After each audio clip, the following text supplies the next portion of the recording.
and modify the system to add certain features. And I'm going to talk about the features. And then finally, after you assemble it back, it needs to achieve certain baseline pressure. Okay? The most basic goal of this, the most important purpose of this exercise is to help you guys to get familiar with the disassembly and the assembly of various fittings. Last week, you guys did online study of the various fitting types. Okay, and this week you get to practice. Okay, how to disassemble them and assemble them. Okay, so this part, when you guys do the assembly and disassembly of fittings, make sure you understand that's the most important part of this whole lab. Okay, and when you do it, okay, please read carefully the instructions, okay, of how to disassemble and assemble the various fitting types. Okay, now each group, each trainer, each plasma trainer should have a copy of this. Okay, so whether you're familiar with it already or not, I'll ask everyone before you disassemble or assemble a fitting, a type of fitting, to read through this. Okay, that's very important because the whole purpose of this lab is to practice. The main purpose of this lab is to practice the assembly and disassembly of fittings. Now, because you're working in groups, and you can have up to 3 people each group, make sure each person has a turn, okay, has the opportunity to practice the assembly and the disassembly of each fitting type. Okay, that's very important to this whole lab, and it's a very important outcome of this whole term. Okay, if you work in the industry and you claim that you've been trained in vacuum and you don't know how to assemble these fittings, then people will seriously question the quality of the education. Okay, so that's why this is a fundamental part of working with vacuum systems, and you got to make sure you do it right. Okay, and another thing is, if you don't do it right, you risk not having a tight seal. Okay, and at the end you may not be able to achieve the goal. Okay, then out of all the fittings, which one is leaking? Then you might be scrambling to try to get it done. Okay, that's not the best way of getting it done. The best way is do it one time, do it right. Okay, imagine if you're a plumber. Imagine if you're a house owner and you hire a plumber to hook up some plumbing lines, and he worked on it, he did a sloppy job, and then after a day it started leaking, right? It flooded your whole house. Okay, well, wouldn't you be really mad at that person? Well, same with vacuum. This is really plumbing, okay, but with vacuum. Okay, so fittings, how to put it back leak tight is very important. Well, how to do it leak tight, you follow the instructions. Okay, all right. Now let's go into more details. The first stage was the disassembly stage. Okay, there are certain parts that you're not supposed to touch. Okay, do not touch the following part of the trainer. A, do not touch any fitting or seals of the front side. Okay, that's this guy right here. Okay, you don't need to do anything with that. Okay. Second thing,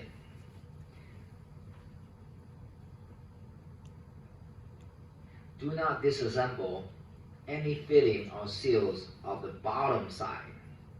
Okay, that's the bottom side. Those fittings you don't need to take apart, just leave them alone. You are allowed to open the door and clean the seal. Okay, this door right here, you can swing it open. Okay, there's an O-ring seal here, and if you want, we have wipes on that side. Okay, you can wipe it clean. Okay, that's always a good thing to practice, because sometimes particle can get onto it, and it will prevent good seal. Okay, so you can do that. On the right side, and when I say right, I mean facing the front, the right side. Okay, gases are delivered to the chamber. Okay, gases are delivered into the chamber using these things called MFCs. The gas delivery line is joined into the system through a conflat fitting. Okay, so this is the conflat fitting. That's another part of the training, is that you better get the names right. Okay, so when you guys practice and communicate with each other, you should address these fittings with their proper name.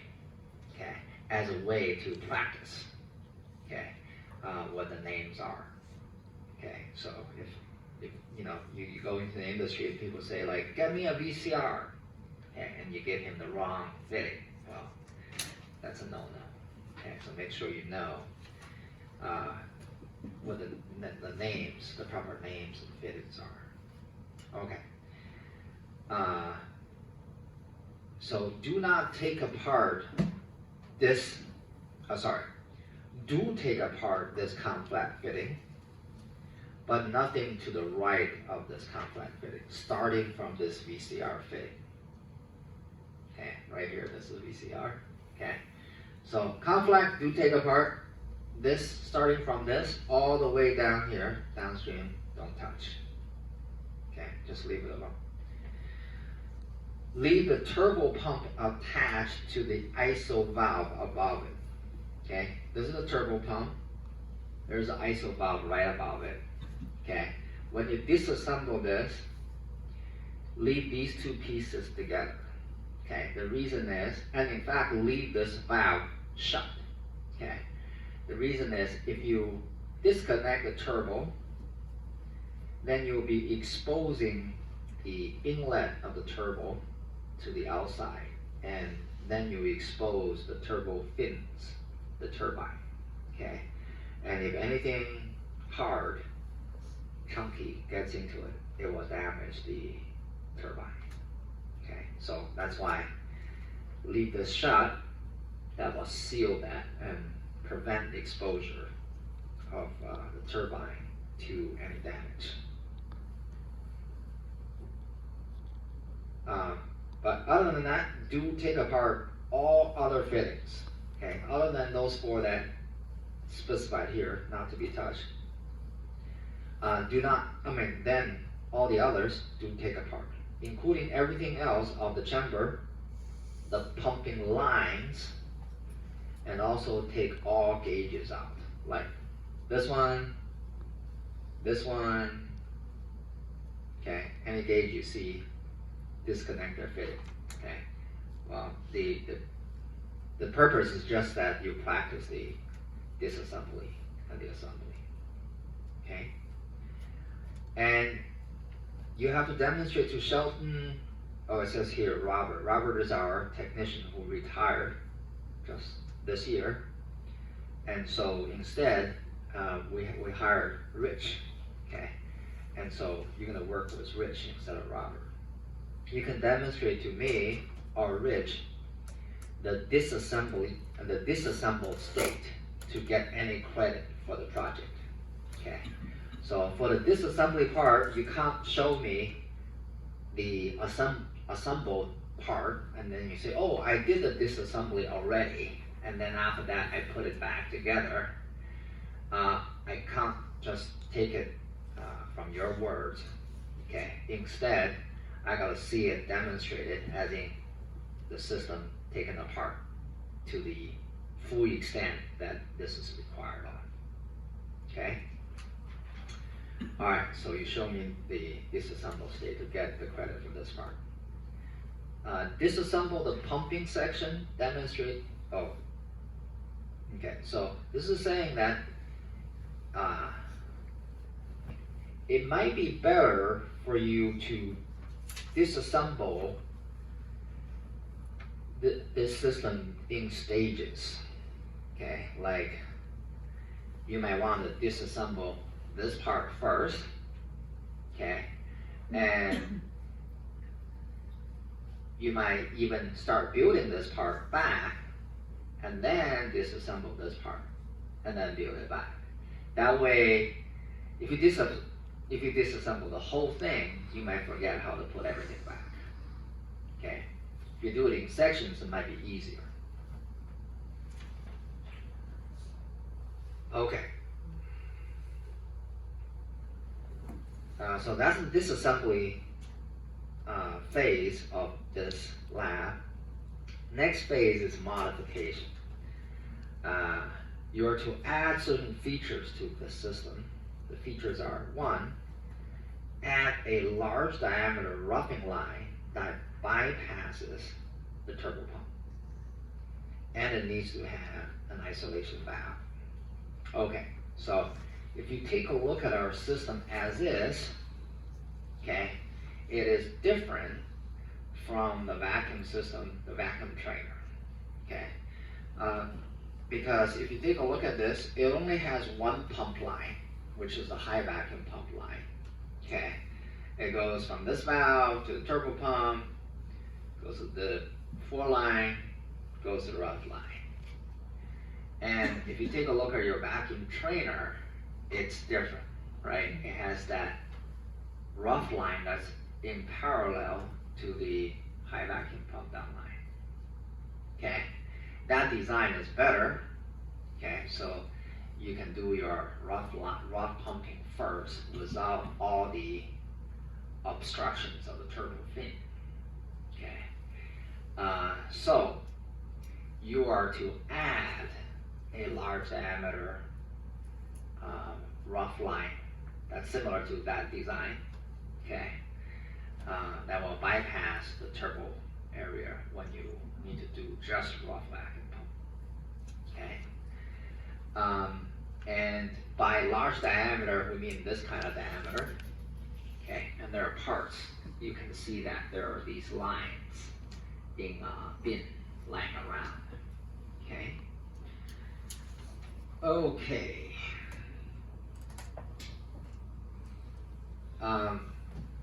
It needs to have an isolation valve, okay, and it's this kind of isolation valve, and we only have enough isolation valve to supply one isolation valve per group, okay, and so that calls for everyone in your design of your system to utilize the only isolation valve that you have, to utilize it efficiently, okay? And because you'll see that there are various parts of your system that needs the same isolation valve, and you're gonna have to position. The key is you have to position this only isolation valve you have to serve multiple purposes. If you don't position it carefully, then some of the parts that need to be isolated cannot be isolated. Okay, so that later on, once you start to design this part, you'll appreciate what I mean by that. And you're gonna fiddle around with it. You say, what if I place it here? What if I place it here? And you think about the consequence. Would I satisfy all the parts? Would I be able to isolate all the parts that require isolation? Okay. Now, on that system, we have plenty of ISO valves, so that's why we could use multiple valves to do multiple jobs. But on this one, we only have one available to do the job of many jobs. Okay, so that's why careful design is required. Okay, second feature is you're to add a rough vacuum gauge to the roughing line that you just added. Okay, and it needs to be able to read down to 1 millitorr. Okay, connect it to the right controller and be able to measure rough vacuum. Okay, so I will give out these controllers, gauge gauges, gauge cables. Okay, I'll give them out to you, and they will be this. They will be of this style. Okay, exactly this style. Okay, and so even though we haven't learned about gauge cables, how to connect them, you can just mimic, just copy exactly what is done on those vacuum trainers. Okay, then you will get it to work. Okay. Third part, add a helium leak check port to the system. Okay. We'll talk about what helium leak check port shortly after this. I'll explain what it is, what its function is. Then you have to think about, given its function, where you need to place it in your vacuum system. Okay, again, it's a matter of on your diagram, fiddle around a little bit and say, what if I place it here, would it do the job? What if I place it here, would it do the job? And you will see that if you place it at certain places, the wrong places, you will not be able to do a helium leak check of this chamber. Okay, you can make a footnote to yourself. Okay, that at the end, it's this chamber area that we care the most about helium leak check. Helium leak check is a way to check where the leak is coming from. Okay, and this is chamber area that we care the most about leaks. Okay, it also tells you that the helium leak checker needs a certain fitting of certain size to connect into the system. Yeah, okay, let me point out to you what the helium leak checker looks like, and you can stay where you are. Back here, this is our helium leak checker, okay, and it has a tube that you will use to connect into your system, okay, and pretend that let's say this is your helium leak check port. A port is a fitting that you can connect this into your system so that you can do leak check. Okay, and so this fitting size on this side has to match the fitting size that you put in for the leak check port on that side. Right? Only when they match, you can connect them leak check. Okay. Now there are two sizes you can use. One is the original size right here. One is a smaller size through this adapter. You see how there's an adapter. Okay, I'm reducing. It goes like a funnel. Okay, so that way there's a flexibility of connecting either to a smaller port or a larger port. Okay, but it has to be one of these two. So on your side, it has to be this kind of fitting, the KI fitting.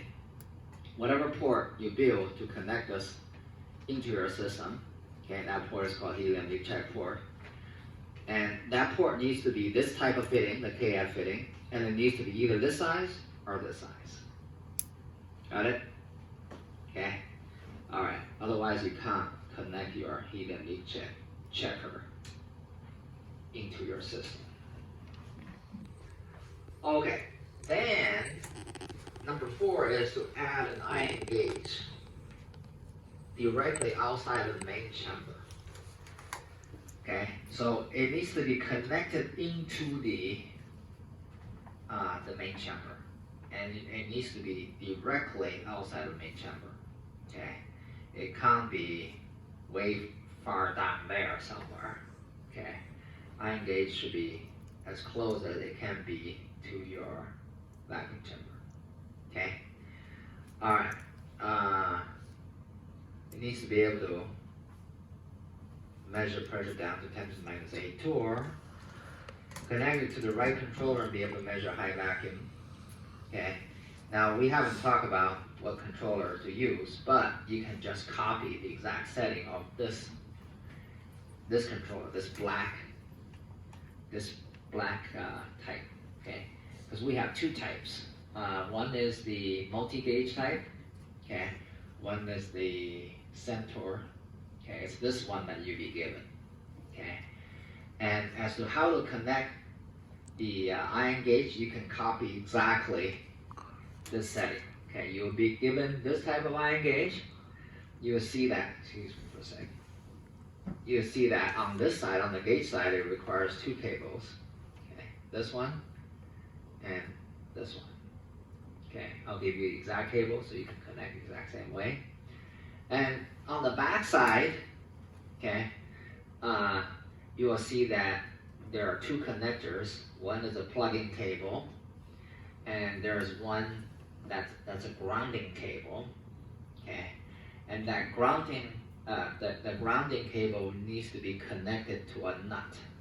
Okay, and you need to use a wrench, not your hand, to tighten it. Okay, and that's true with a lot of grounding connections. So, for example, right here, if you take a look at it, okay, this is a ground bus, which means it's a big chunk of metal, okay, and this is actually, it belongs to this. It used to be on top of this. And so this needs to be grounded, and you see a big ribbon, cable, okay? And you see how it's tightened to this, secured to this, okay? A lot of times grounding cables are connected like this. And that grounding cable needs to be very tight, okay? So that mechanically it's always connected to this. I mean, in contact with this, and therefore electrically it's always able to discharge any high voltage or current, okay, to the ground. And the same thing with the iron gauge, okay. You will see that at the back of that controller, okay, the cable I gave you, there's a wire, okay, and it's got a fork type of connector, and you need to tighten it with a screw to a nut at the back of the controller. Okay? That way, that grounding wire is securely attached to the actual ground of the controller. Okay? Don't just use your hand, because at the end it will be still loose. Actually use a wrench and tighten it. Okay? That's a part of the safety of operating an iron gauge. If you don't do that, if you don't ground it, it can accumulate a lot of charge and high voltage, and it can be dangerous. Okay? So that's a part of the iron gauge operation, and because iron gauges operate at high voltages, okay, you guys, I think I assigned that as part of the online study. Okay, iron gauges can run on like 200 or 300 volts. Okay, so there's a part. Actually, there are two parts that, okay, both sides can have 200 or 300 volts. Okay, so that's why you don't want to touch any exposed part. Okay, when you operate this, and you have to make sure that you connect that ground connection securely. Okay, and because it's a safety concern, that's why there's a requirement. Okay, the requirement is that you don't turn on the iron gauge until you have me or technician Rich inspect your connections, okay, and approve that connection, okay, then you can turn it on. Okay. Okay. So I'm going to repeat this again. Everyone, please listen to this. That the ion gauge, after you connect it, don't turn on the power until you have me or Rich inspect the connections. Okay. It's a safety concern. Okay. So those are the 4 features you need to add in. Okay. It takes a little bit of design of where to place these different components. Okay. All right. And after you modify it, you assemble everything together. Okay. And then you pump down. Okay. And at the end, you have to be able to reach a required baseline pressure. Okay. These are actually very loose requirements. These are not stringent requirements. Okay. So if you did a decent job connecting your connectors, you should have no problem achieving these baseline pressures. Okay. Now, there are 2 baseline pressures. Okay. And the reason is we actually have 2 different types of turbo pumps. Okay.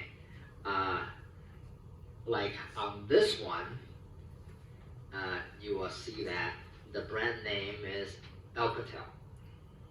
Okay. This is a slower pump. As a result, the required pressure is not as low. Okay. You have a less stringent requirement on that. Okay. And if you're on, let's see, the blue label there, okay, that's the regular variant pump. Okay, that the one that we're using was the vacuum trainer. Okay, they're the same type. They're faster, and so your requirement for baseline pressure is more stringent. Okay, but they're equivalent to each other. Okay. The requirement says that you cannot sever any part of the existing system to achieve lower pressure. Obviously, the smaller the chamber, the less of a chance of a leak, the lower the pressure can be. You can't say that, oh, I can't achieve the target here, and I'm going to start chopping parts of the system off. No, you cannot. Okay? All right. To operate the turbo pump, okay, you need to read, well, actually, for the variant type, it's the exact same turbo pump controller, so you just operate as normal, how you operate the vacuum trainer, okay, that same turbo pump. The Alcatel turbo pump is slightly different, okay, but it's almost the same. Okay, just the gauges, the indicators they look different, but this is the same type of deal. Okay, and along with each trainer, each plasma trainer, there is a handout like this. Okay, and it tells you how to read the gauges. Okay, we have multiple gauge types. Okay, how do you read each gauge type? Okay, and it tells you how to operate the turbo pump controller for the Alcatel type. Okay, so just read this. You should be able to understand how to use the gauge and the pump controllers. Now that's separate from the TC gauge controller and the ion gauge controller that you'll be using, because that one will be the black style that I will give out to you, and you will have a copy of that. That will be separate from the built-in gauge, the gauges here. Okay. You are guaranteed that we have all the parts necessary to accomplish your goals. Okay. However,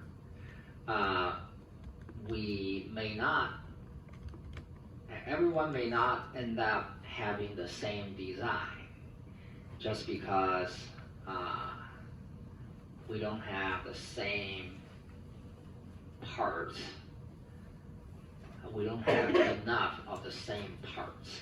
So sometimes you might say, oh, the design that I have requires this type of valve or this type of fitting, and you go to the tray and you find out we ran out because other people are already using it, okay? Don't worry, you can just think about some other ways of designing it, an alternative design, okay?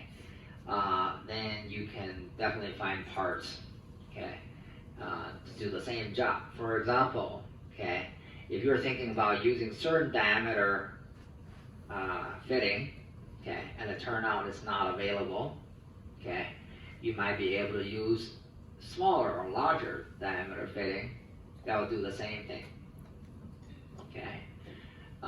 So you just have to look around, okay, all those parts that are there, okay. Now, once a part is claimed by a group, okay, you can't go take out those parts from other people's systems. Okay, you can't rob other people's groups of their parts. Okay, that's not allowed. Okay. All right. Now deadline. You guys are session 1. This is due on Tuesday of week 9. This week is week 7. Okay, this is week 7. This is due Tuesday, week 9, by 5 p.m. Okay. If you can't accomplish the goal by then, that's it. Okay. Unless you make a prior arrangement with us, otherwise, you know, whatever you've got, we're gonna grade you right there. Okay. The final pressure you're able to achieve needs to be recorded and signed out by Rich. You can't just claim that I'm able to achieve this pressure. Okay, Rich, our technician, has to be there to sign off on that value. Okay, he actually will be doing it every day. He will take a reading every day of all of the stations. But let's say that at the end of that day, by 5 o'clock, all of a sudden, there's a dramatic drop in your pressure, okay, that he didn't observe before, then you want to grab him and have him report it down. Okay. Okay, capacitance manometers. This is the capacitance manometer. Ours should be mounted vertically. Okay, remember how the mounting orientation of it is important, and ours should be mounted vertically. Okay, safety. Okay, so there is a cable that's the power, that's the AC power of this RF generator. Okay, later on you guys will learn about RF plasma. RF is a frequency of electromagnetic wave, and it's just higher frequency than AC, and it can be dangerous, okay, and to prevent you from being harmed, we have disconnected the power cable into this unit, so this unit will be deprived of its power and therefore unable to generate the power to harm you. Okay, so if you see a cable that leads into this that's unplugged, please do not plug them back in. Okay, it's for your safety. Okay, and then again, iron gauges, have us inspect it before you turn on the power. Okay, so that's the introduction to this project. Now, in terms of timing, okay, we have 1 hour tomorrow for you guys to work on this in the lab, okay? We have 1 hour next week for you guys to work on it in the lab, okay? This whole lab in the past, on average, takes, on the conservative side, 5 hours, okay? And so this is actually part of your homework, a big part of your homework this week. This is week 7, and next week, week 8.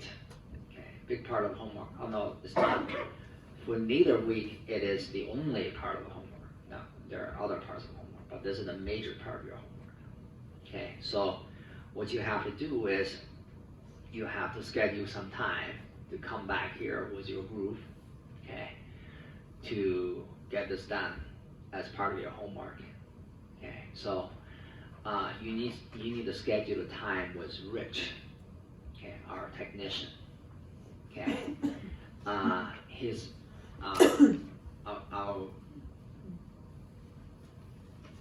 tell you his phone number. His phone number is 971 722 7639. Okay. The first 6 digits is common to all numbers in the college, okay? But his extension is 7639, okay? And his office is the very first one as you enter through this side of the building, that door, okay? First to your left, that's his office, okay? It's kind of below this lab, okay? And he's here, I think, usually to 4 o'clock. So you schedule, whatever time. As long as we're not having a class here, you can utilize this space, okay? And don't worry about the Thursday, Friday group students, and they're gonna have this lab at an entirely separate time, okay? Different weeks. Okay? They're gonna do it after you guys are done. Okay, so that's why you don't have to clean up, okay? Like you can have parts laid out here when you haven't finished your project, okay? When you're done for the day, you can leave all the parts as they are. You don't have to clean up, okay? Okay, so yeah, it does require between this week and next week about 3 hours of your outside class time to come back here, okay? And this is gonna be more and more common as you progress in the MT curriculum. This term, there is another project, which is the training for vacuum troubleshooting. Okay, that again, it's all hands-on practice. It is all about you, you do it in the lab as well, but there's not enough practice. So as homework, as a part of your homework, you're gonna have to come back here and practice the same thing on these vacuum trainers, okay? And then 227 and 228, the equipment 2 and equipment 3 courses in the winter and in the spring terms. Almost every week, you have to schedule about 3 hours to come back here with your group to do your homework, because most of our homework are not pencil and pen type of exercises. They're all hands-on, and we only have the equipment here, okay? You're welcome to buy equipment on your own and do it in your own garage, okay? You can do that if you want, but they're very expensive. Okay, and let us know if you find one. Okay, any questions about this project? Okay, so I want to emphasize again, the main point of this exercise is to have you train on how to do the disassembly and assembly. The more important part is actually the assembly, proper assembly of vacuum fittings. Okay, so make sure you read through this as you practice. Okay, otherwise, I've seen this before in the previous years where students don't read this and they just assemble it whichever way they want. Okay, well then you'll be practicing, but you'll be reinforcing the wrong ideas. Okay, all right. So that's the introduction. Now you guys can go back to your seats. These two handouts, please leave them where they are. Okay? Don't take home with them. Okay. The Thursday, Friday session, students are gonna come back and do the same project as you guys do, and they need those too.